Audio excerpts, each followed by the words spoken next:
السلام عليكم ورحمه الله تعالى وبركاته. كنتمنى تكونوا بخير وعلى خير. كنرحب بكم من جديد على قناتي عالم ليلى. الوصفه ديال اليوم غادي نحضروا ان شاء الله طاجين ديال اللحم بالخضر. بالنسبه للمقادير الوصفه ديالنا غادي نحتاجوا اللحم. عندي هنا اللحم ديال البقري، جوج بصلات متوسطين مقطعين شرائح كما كتشوفوا معايا. بالنسبه للعطريه غادي نحتاجوا الملح كيبقى حسب الذوق، معلقه صغيره ديال سكينجبير، نص معلقه صغيره ديال الخرقوم، عويد ديال القرفه باش ينسم لينا الطاجين، جوج دروس ديال الثومه محكوكين، ونص معلقه صغيره ديال البزار.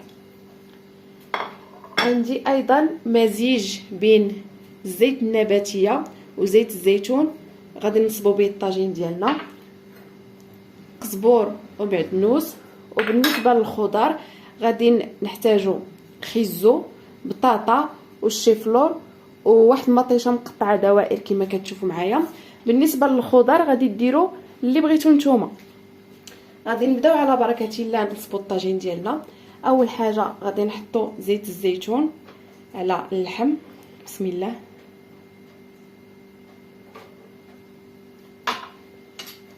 غادي نحطوا العطريه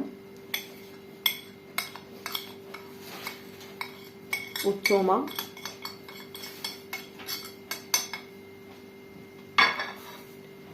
شويه ديال القزبور ومعدنوس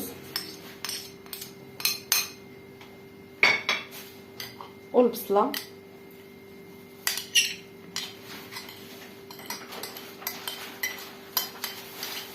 دابا غادي نحطوا الطاجين على عافيه مهيله حتى يتقلى اللحم مع العطريه، ونتلاقاو ان شاء الله باش نحطوا الخضره ديالنا. متتبعين ديالنا كما كتشوفوا معايا، هو اللحم ديالنا تقلى مع العطريه والبصله. دابا غادي نضيفوا الخضره ديالنا من الفوق، بسم الله. اول حاجه غادي نحطوا الخيزو من الفوق كما كتشوفوا معايا.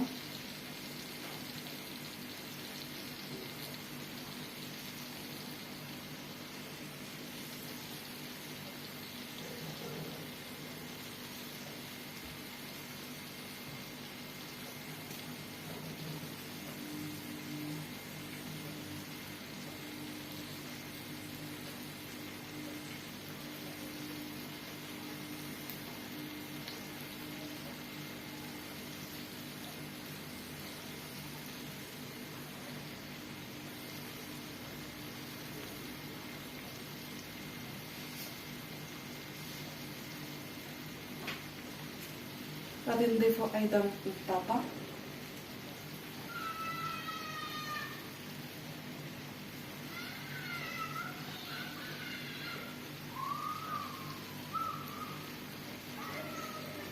بالنسبه للطياب ديالو غادي تخليوه على عافيه مهيله يطيب على راحته باش ما يتحرقش ويجيكم الطاجين بنين.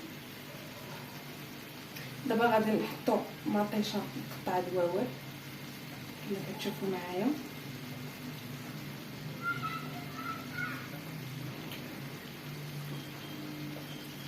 وغادي نحطوا من فوقها الشيفلور.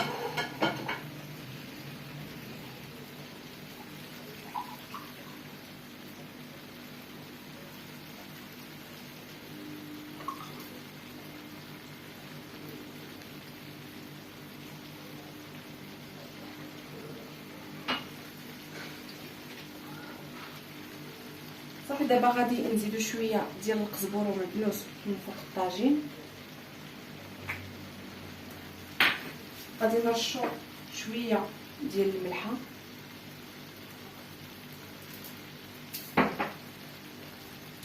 شويه ديال البزار من فوق الشيفلور،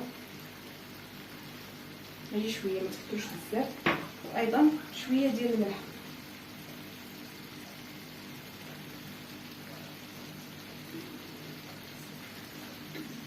شويه ديال التحميره من الفوق. عندنا دابا غير واحد الفلفله غادي نحطوها ونرويو بشويه ديال الماء، وكما قلت لكم غادي يطيب على عافيه مهيله باش ما يتحرقش ويجيكم الطاجين بنين. صافي دابا غادي نسدو عليه وغادي نخليوه حتى يطيب ونشوفوا الشكل النهائي ديالو. متتبعين ديالي، الطاجين ديالنا ها هو طاب كما كتشوفوا معايا. كنتمنى تكونوا استفدتوا من الوصفه ديال اليوم وعجبكم لا فيديو ديال اليوم. الا عجبتكم الوصفه ما تنساوش ديروا جيم وتضغطوا على الزر الاحمر للاشتراك باش يوصلكم كل جديد. بالصحه والراحه، الى اللقاء.